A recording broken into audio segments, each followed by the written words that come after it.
porque esse aqui, ele não tem jeito. O Senhor Jesus, quando ele estava ali na cruz, ele foi levado até aquela cruz, e o próprio Isaías diz que ele não tinha nenhuma aparência, ele não tinha beleza, não tinha formosura, não tinha trato fino, não era de fino trato. E Jesus estava ali na cruz do Calvário, preso com os escravos sanguentos, sofrendo. Estava Jesus ali, todo arrebentado. Do lado do Senhor tinham dois malfeitores, dois homens que haviam feito coisas horrendas, eram salteadores. Estava Jesus ali entre eles. Enquanto o Senhor estava naquela cruz, ele intercedia por mim e por você. Ainda que nós não tivéssemos ainda nascido, ainda que os nossos pais e os nossos antepassados não tinham nascido, ainda que nós não tivéssemos levantado as nossas mãos e aceitado a Ele como Salvador. Mas existia uma promessa da parte de Deus para mim e para você. Aleluia. E não é porque você é bonzinho, não é porque eu sou bonzinho que eu estou aqui hoje na presença de Deus. É pela misericórdia do Senhor. Aleluia. Ali estava ele com os dois salteadores. E um dos salteadores falava para ele: você não é o Filho de Deus? Você não curou e salvou tanta gente? E agora? Por que você não desce aí dessa cruz e salva você e salva também a mim? Do outro lado, um dos salteadores falava: olha, fomos nós que trilhamos o caminho para chegar até aqui. Nós construímos esse caminho e viemos para aqui. Mas esse pecado ninguém tem. Ele disse para Jesus: Jesus, quando estiveres lá no teu reino, lembra-te de mim. Glorificado e exaltado é o nome do Senhor. Lembra-te de mim, ó Jesus, porque eu estou vendo um reino em ti. Os meus olhos espirituais agora veem que tu és rei. Aleluia, Jesus. Imagina. Ele conseguiu, pelos olhos espirituais, ver Jesus em vestes glorificadas, em vestes reais. E o tempo todo ele foi salteado. Muitas das pessoas que estão ali, centenas de milhares de pessoas, ali no Rio de Janeiro, naquela praia, estão ali pela presença de um homem que se diz líder da Igreja Católica, ou melhor, que é o líder da Igreja Católica e que se diz representante de Deus na terra. Mas essas pessoas, de igual forma, aquele salteador que estava murmurando, blasfemando contra o nome do Senhor, estão cegas. as escamas espirituais de seus olhos podem cair a qualquer momento. É verdade, Jesus. E essas pessoas podem ver a glória de Deus. Glória a Deus. Porque elas estão sedentas, elas estão ali porque elas querem de alguma forma ter uma comunhão com Deus. Elas estão porque elas sabem que há um Deus, só não sabem exatamente aonde é que esse Deus está. Mas elas buscam. E a palavra de Deus diz: buscar-me-eis e me achareis, quando me buscardes de todo o vosso coração. Glória a Deus. E de vosso entendimento. Glória a Deus. Nem todos que são da nação de Israel são israelitas, porque nem todos são da promessa. E a promessa que Deus implementou na tua vida e na minha vida, ela não vai falhar. Glória a Deus. Ela vai se cumprir. Porque a palavra de Deus, ela não volta vazia, sem que antes ela atenda aquilo a que ela se propôs. Aleluia, Jesus. Glória a Deus. Não vai falhar. O diabo, ele pode fazer cara feia, ele pode dar cambalhota, ele pode tentar te enganar de todas as formas. Mas você foi marcado pelo seu. Aleluia. Glória a Deus. E isso, o diabo sabe que ele não pode prosperar nessas coisas. Aqueles que são de Deus, o diabo não toca. Amém. Glória a Deus.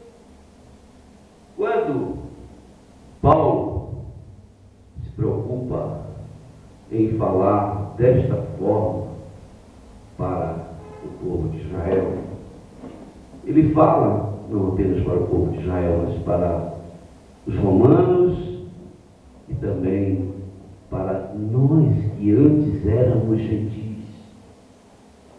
Porque quando o homem vive à mercê das suas próprias concupiscências, ele é chamado de gentil. Mas a partir do momento em que ele conhece a palavra de Deus e dá ouvido à palavra de Deus, ele passa a ser chamado de povo de Deus. Porque aqueles que dão ouvido à palavra de Deus são de Deus. Assim está escrito. Aqueles que dão ouvido à palavra de Deus são de Deus. Mas há, infelizmente, aqueles que ouvem a palavra de Deus, recebem a promessa, mas rejeitam a palavra de Deus. Esses são chamados de ímpios, porque conhecem a luz da verdade, recebem a palavra da verdade, mas se afastam dos caminhos de Deus. Quando Sara estava com Abraão peregrinando rumo à terra prometida, Deus aparece a Abraão e diz: olha, no tempo certo eu retornarei e Sara vai dar à luz a um filho. Agora, imaginem que, nesse momento, Abraão já estava com 90 anos. E Sara, ela também já não era jovem, ela era diferente de Abraão, 10 anos apenas, e ela já tinha perdido o costume das mulheres. Ela estaria, no que se pode dizer nos dias de hoje, já na menopausa, não é verdade? Mas Deus fez a promessa para eles. Abraão creu naquela promessa.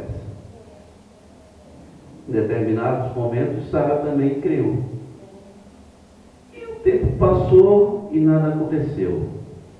Já foi falado aqui nessa noite que as coisas não acontecem no momento que você quer, nem que eu quero. As coisas acontecem no momento exato de Deus. Aí, passado o tempo, ela viu que não acontecia nada, chamou Abraão e disse: olha, Abraão, você já está velho, eu também. Você está vendo ali aquela minha serva? Vai, coabita com ela e gera a sua descendência nela. Olha que coisa, que desastre.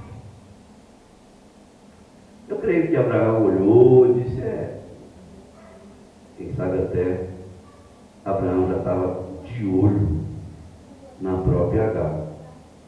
Porque o homem é falho, o homem é pó, cinza.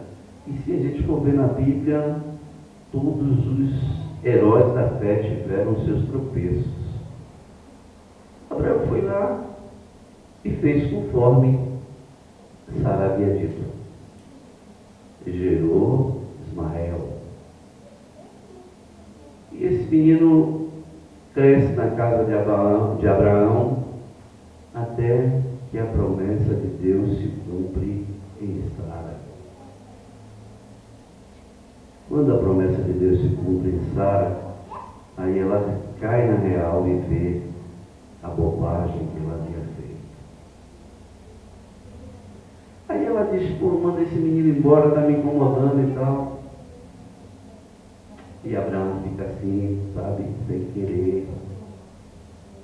Diz: olha, eu caí nessa aí, agora eu vou ter que pagar esse preço.